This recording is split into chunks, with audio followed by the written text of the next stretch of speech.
Ini yang ditunggu-tunggu oleh pecinta sepak bola Indonesia berkaitan dengan pemain keturunan Kelvin Verdong dan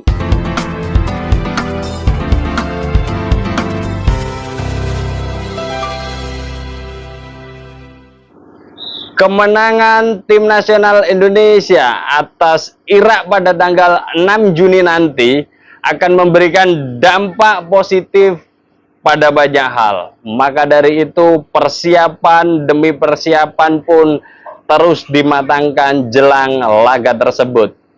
Persiapan yang pertama, pertandingan dijadwalkan jam 4 sore atas request Sintayong. Hal tersebut dikonfirmasi oleh Pak Sumarji di dalam salah satu interviewnya yang mengatakan bahwa ya, memang pertandingan diajukan atas dasar request dari Sintayong, akan tetapi Pak Sumarji tidak memberikan informasi lebih lanjut berkaitan dengan hal tersebut. Jadi apakah ini menjadi bagian dari strategi atau taktikal kondisional? Ya kita tidak tahu, akan tetapi pengajuan jadwal pertandingan, jam pertandingan itu diizinkan oleh FIFA dan akan tetap dilakukan pada jam 16.00. Kemudian di dalam mempersiapkan pertandingan antara Indonesia melawan Irak pun tim nasional Indonesia akan melakoni satu laga uji coba melawan Tanzania, salah satu negara di Afrika. Dan ya ini menarik, kenapa yang dipilih Tanzania?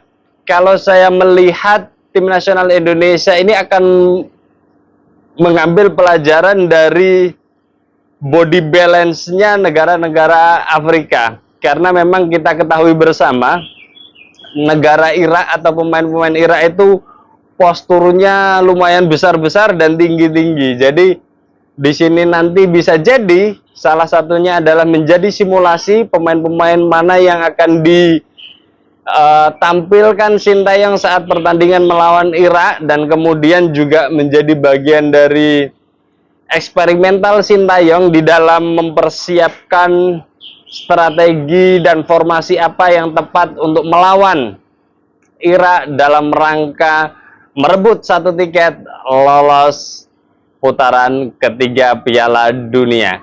Kemudian update informasi yang tak kalah menarik, dan ini yang ditunggu-tunggu oleh pecinta sepak bola Indonesia berkaitan dengan pemain keturunan Kelvin Verdong dan Jens Schreven. Dokumennya sudah dipersiapkan oleh Kemenpora dan sudah dikirim ke DPR.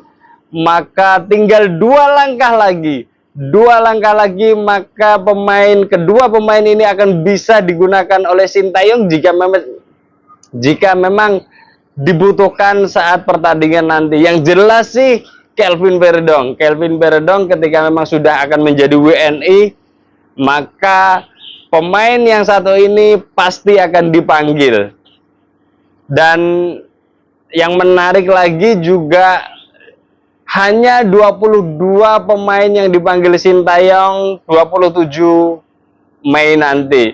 Ini menjadi tanda tanya bagi semua pecinta sepak bola Indonesia, karena memang Sintayong biasanya itu mempersiapkan tim dengan ya sekitar 26 sampai 28 pemain untuk di dua laga nanti ya. Meskipun yang didaftarkan adalah 23, akan tetapi harus ada slot cadangan agar jika terjadi apa-apa ya bisa cepat switch-nya. Kita belajar saat Indonesia melawan Vietnam, waktu itu ada sekitar 6 pemain yang sakit ya karena virus.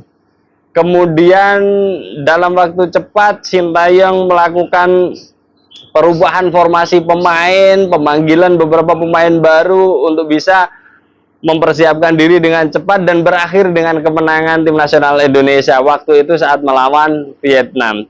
Jadi apakah beberapa slot ini untuk Kelvin Verdong, Jens Schreven, atau bahkan Martin Paes? Nah, yang menarik adalah sebenarnya Martin Paes.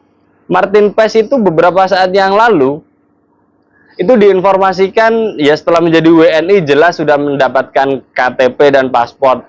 Kemudian urusan arbitrasinya juga dikabarkan selesai, kan tetapi memang ini kok sampai saat ini informasinya masih simpang siur. Tapi yang menjadi hal menarik adalah slot penjaga gawang yang biasanya 3 hanya diisi 2 yang dipanggil. Atau memang satu slot lain nanti untuk Martipes, kita tunggu saja. Sebagai pecinta sepak bola Indonesia yang baik, ya kita nanti tunggu. Apakah Martin Paes juga akan melakukan debutnya bersama tim nasional Indonesia saat melawan Irak? Nah, yang menjadi menarik adalah apa yang saya katakan di awal.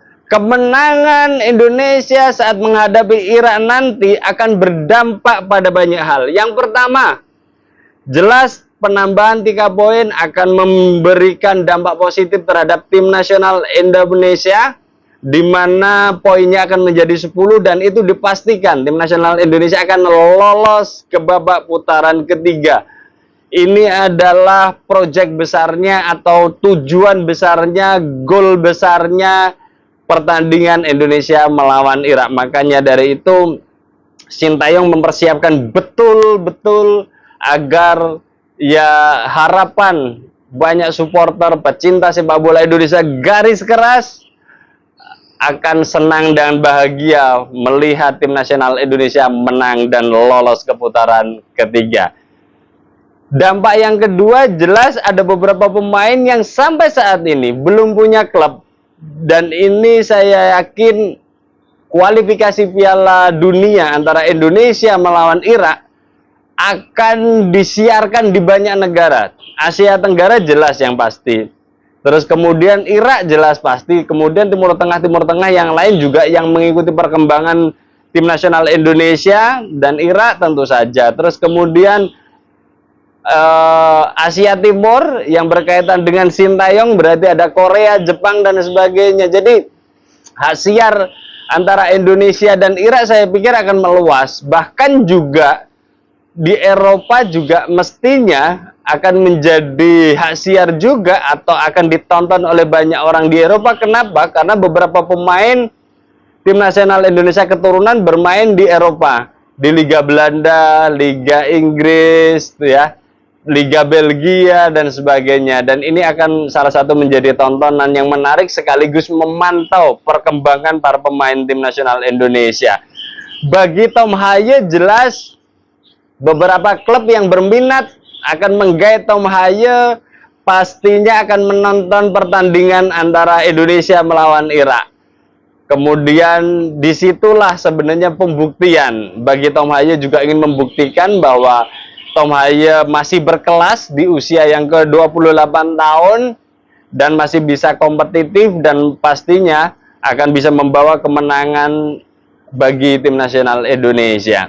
Kemudian dampak positif juga akan pasti dirasakan Nathan Chow jika misalkan memang nanti akan menjadi starting 11 Sintayong, karena setelah dipinjamkan ke FC Heerenveen ternyata Nathan Chow juga dikembalikan lagi ke Swansea dan banyak sekali hal pujian dari manajemen Swansea terkait penampilan Nathan Chow di Piala Asia U23, terus kemudian juga